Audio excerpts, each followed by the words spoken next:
What's up, guys? Well, the multitasking continues while building the garage and doing a bunch of stuff. Anyhow, this is the head, one of the heads from the V8 of the pickup truck we bought with my friend, which had the head gasket issues. And now we clean it up with diesel. We let it soak for a while and pressure wash it, and you can see there all the valves, springs and retainers and all that. Well, the guides are gone, I mean, they're destroyed.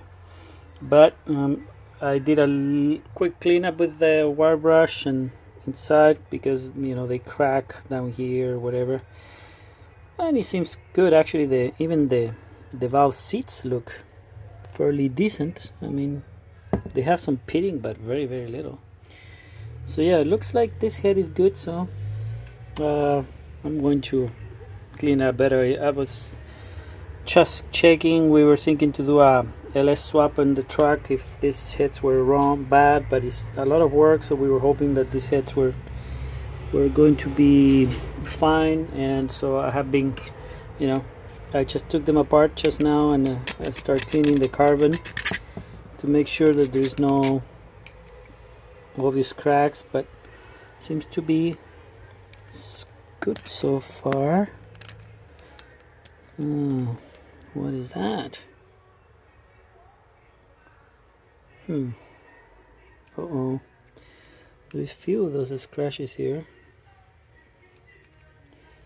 Maybe these are depth scratches because they're in the same place. I don't know. But I will keep cleaning it up and see. It doesn't seem to be that, at least here, there's no cracks in here. But in here it seems actually fairly good. So yeah, we might get lucky and we'll be able to put these heads, which are the worst heads for a 350 ever, but we don't care. We're just moving stuff. As long as it runs better than it ran and doesn't have a head gasket problem, we're fine with that. So I will clean up this head well and then inspect it really well. I was going to buy that inspection die, but I mean, the shipping is more than 3 times more than the die itself, so I'm not going to buy that. So visual inspection it is, and that's about it. So yeah, we'll keep you guys updated with this project. It was supposed to be just change throttle, body rebuild, and that kind of stuff, and it became this now. So, and I have the lawnmower engine, which I actually destroyed the thread of the bolt of the crankshaft. I wasn't happy about that, so yeah, by trying to pull out the flywheel, which is very heavy, I used a puller and I destroyed basically the first 3 threads inside of the crankshaft. So I bought a tap, which is a little bit bigger than this guy. It's a 18. This is a 5/8. No, a 9/16. Oh, whoa, come on. Nope, it doesn't want to. Oh, wait, there. That's it. 9/16, 18 straight thread, which is, this is an 18 threads per inch. So I couldn't do a 20, of course. So I was hoping that even if it was bigger, since I need to make the first ones, I made it so that I cut the first thread, the first 2, with the tap, and then I put the bolt, and with the bolt that basically end up, you know, grabbing the other threads. So I did that, and I had to take some metal out of here because it got jammed in between the threads. I cleaned all that up. I did it again, and it went through, and it's smooth. So I may keep the bolt. The bolt is like $7. I don't know if I'm going to change it, but that's fixed. I'm waiting for the head, which I bought online, because that other head, this one, where's it? Right there, the guide moved up. So this guy here, that's the guide. Well, it's supposed to be down there, and now it's up here. Common problem with these engines, Intech 18 HP. So yeah, I'm going to change the camshaft, the head, The only thing I'm not going to change is the crankshaft and the pistons and piston rings, and all the rest, gaskets and all that, are going to be changed and should run really well for freaking 20 years, because I use it very little to cut the grass, like 4 times a year. So as long as I do this, and then the transmission, which I'm going to re-grease with cheap grease, it should last a very long time. So yeah, that's all what's going on. So I need to finish this as soon as I get the head, so I can take it with me to the trip back to the placing in the interior. I was hoping to use this truck, or the heads that go on this truck, to go there, so I can grab that compressor, which is going to end up there, because I have a compressor out there which is 3 times bigger than this one. So I wanted to keep that compressor in the interior, but I can't now because the truck, as you can see, doesn't freaking run. So anyhow, if it's not one thing, it's another. Plus I started a new job, so you know, everything compounds down. Anyways, lapping valves on the 350 of my friend's truck.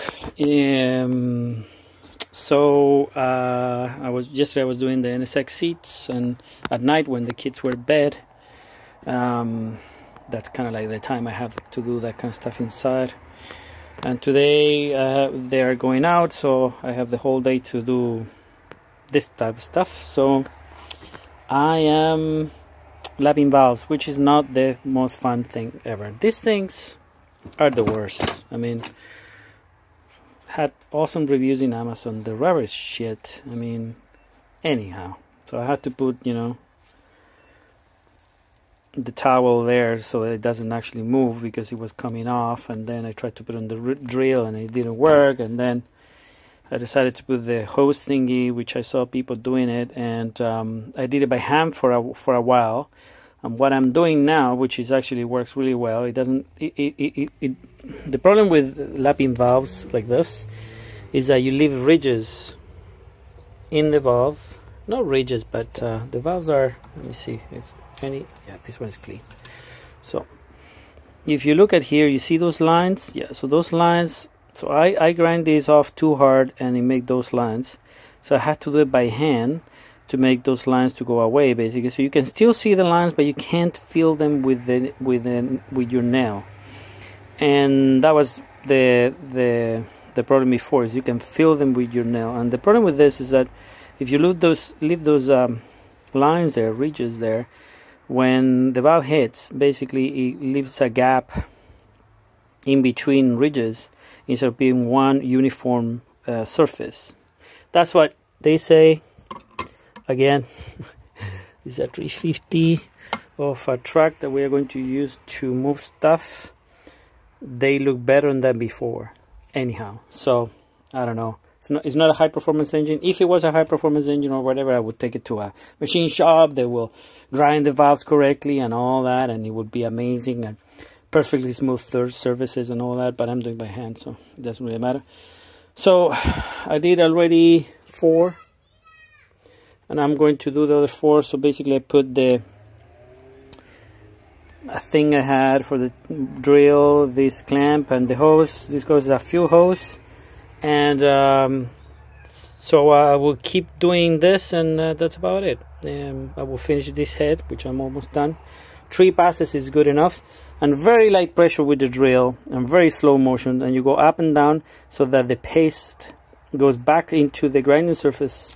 So I'm basically going slow pressure, and you can hear that's how it sounds when it's grinding, and then it changes the sound. You don't hear it anymore. It goes like that. That's when it's not grinding anymore. So you lift it up, put it down, and then it grabs more of the grinding compound, and then it changes to this sound. See, that's grinding. That's just a slide in there in the grease of the grinding compound, because this grinding compound is just grease and grinding compound. So see, that's not grinding, that's grinding. So you have to go up and down, up, and then you see the paste going, lifting up. And when you go down, boom, it goes down in the surface that is grinding the two surfaces together. So the seat and the valve get grinded at the same time. Sorry. Yeah. So I'm going through it. This is one head. I need to finish the other head, which is there. Continuing with the head gasket. Head gasket? No. Head lapping. No. Valve lapping. So the way I do it, and it seems to be faster and works well, is that I prepare every valve. I put compound in the seat. I oil the guide. I oil the valve here, and I put compound there, and then I put it in, and then I turn it around like this, whip, and then I put this little thing.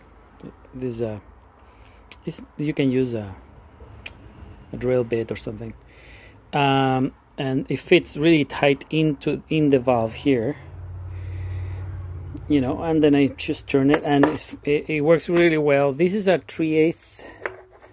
What is it? Let's see. Does it have a? It's a 1/4 inch fuel hose, and it works really well because if you put too much tension, actually it twists. So if you're doing it wrong and you put too much tension, it twists really a lot, and actually will spin in the valve. So that's a good thing because you don't want to put too much pressure, or you are going to leave big grooves and lines in the valve seat and the valve. So I'm going to put the last two, turn it over, and do the drill thing. Very slow, very slow speed. It's actually in the slow speed already. So that's as fast. If I put it in a fast speed, that's fast. That's slow. Is it? Wait a second. No, that's fast. That's a slow. You see? That's a fast speed. I put it in slow speed. That's slower than the other one, and then I can control the trigger more, so it goes really slow. It's just more torquey. And by hearing, you know how far you can go. So I basically now, since I have done the other head, which is down there, I know that these are intake. I think these are exhaust. I think so. I always get confused. Is it exhaust? No, that's intake. So, is it? I don't know. I always get confused. Is that intake? Exhaust? Intake? Anyways, I think it's intake. That's exhaust. Yeah, so these are exhaust valves. Exhaust. Yes. Pretty sure. Anyways, actually we can check by the others. Oh shoot. Okay, so that there. So you see the two middle ones. Yeah, so this two. Yeah, see, it's two. The two middle ones. Yeah, so there. See, so exhaust, intake. So the big ones are intake. I always get confused for some reason. Anyways, so the intake ones, the exhaust valves are in really bad shape. I mean, if you compare them, this is exhaust. Look at how pitted it is. You see that? Those are little holes. With the grinding, actually, this you will see it. I will make another video when I finish grinding. You will see how shiny these. I mean, they are going to come really good, and a lot of the pitting will go away. And these are intake, and the intakes are much better shape.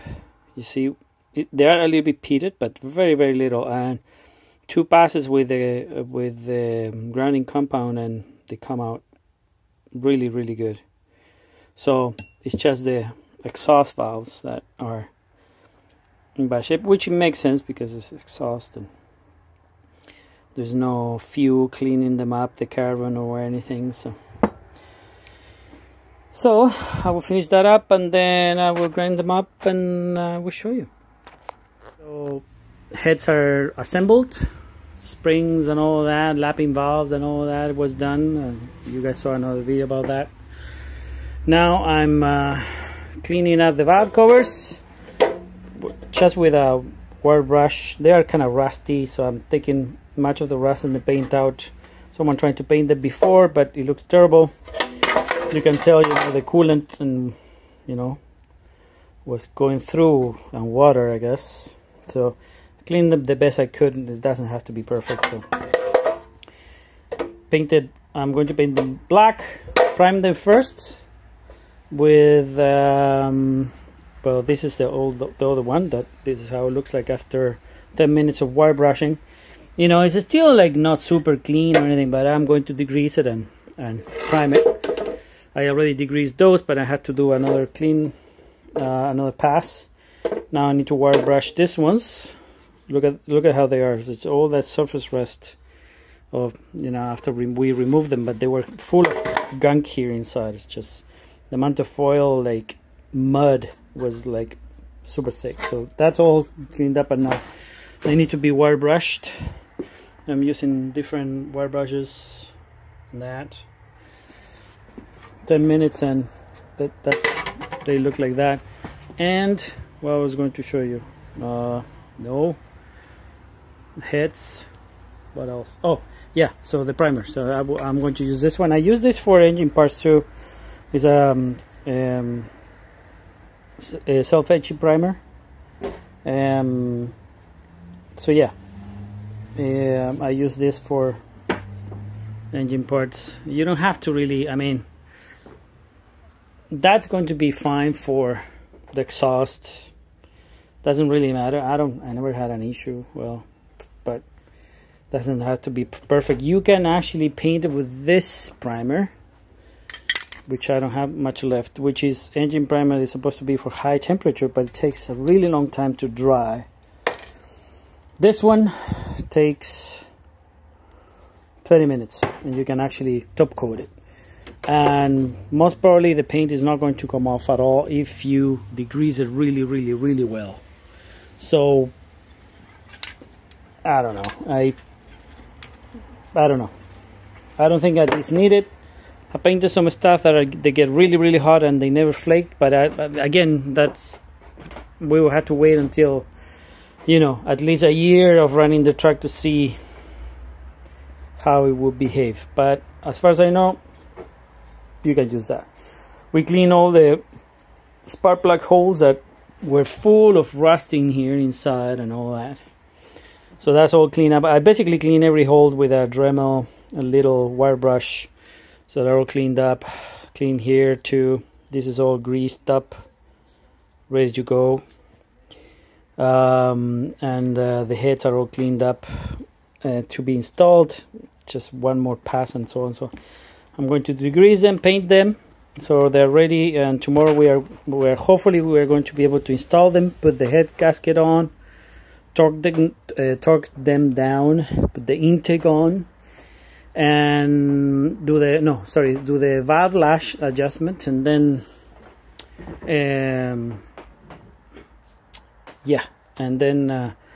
put the intake on so that we can seal the top end, because it's getting rusted because it has been open for a while. And now we have all the parts except for a few things that we broke off, like this guy. I think we didn't buy this one, which is the bigger breather thing, and it was all like super hard and it broke off as soon as I tried to pull it off. This, I'm guessing this is still good. I cleaned it up and we're going to reuse it. So yeah, it's just cleaning, make it shiny, make it nice. So that's what I'm doing, and then we will install them, and hopefully this truck is going to run after we bought them. We bought it with the head gasket issue, although after we finish this and we put it all together, we actually had to go in the bottom end and take the pan out, and because the pan is like leaking like crazy, and the rear seal, main seal, is leaking too. So we might actually, at some point, I don't know right now, but at some point we had to separate the transmission so that we can actually change the transmission seal and the end crankshaft back seal, I guess it's called, because it's leaking. So, but for now I think it's top end leaks because the valve covers were leaking too, and the bottom leak, and then we will run it, make sure transmission and all that is fine. We have the transmission oil pan and filter too, so we're going to drop that off to clean it all up, and hopefully we'll well, the transmission was running fine, but still we're going to do all that maintenance since we're all doing all this, and the oil had, you know, we're pretty sure the oil pan will be full of gunk because of, you know, the head gasket was bad. Anywho, that's what we're going to what I'm doing. So I'm going to keep cleaning. So we are in the process of cleaning all the cylinders and the head area to put the head gasket and the intake. We clean it all. This is like the third time we clean it. There was a windstorm, so we couldn't work much on it. But it's all clean. We are about to install the heads and the intake today, and hopefully we will be, well, actually no, we will install the heads, and then we will install the rockers and the push rods. That all has to be cleaned up, and maybe we will get to do lash adjustment, and after that we can put the intake on, and from there basically it's just putting stuff together. We got rid of the air box, no more air box, see you later. The pipes too, we will cover the holes in the heads that you have to do for those stupid pipes there. And my friend cleaned up all this before, so it's a lot of work, a lot of cleaning work. This engine had a huge head gasket issue, so now we're finishing up the heads. In the previous video you saw how the heads look like. They look pretty good, painted and all that, so this will look very nice after we put the heads on and the intake all painted. So yeah, so that's what we're doing, and I don't think it's, obviously we're not going to run it today, but hopefully we can bottom up the top as much as we can during these 2 days, so we can work on this engine, and hopefully by the weekend we can actually start it. There's a few things that we have to figure it out, but everything is looking good so far. We flashed the block of the coolant and all that, and we need to drop the pan to clean up the oil and things like that, but everything is going okay so far. So I will keep you guys updated with this. We will continue working on this, and hopefully soon get a first start after the rebuild, or semi-rebuild, or Craigslist rebuild. I think that this applies to a Craigslist rebuild. Like, we can sell it as a Craigslist rebuild, I'm pretty sure. Anywho, we'll see how that goes.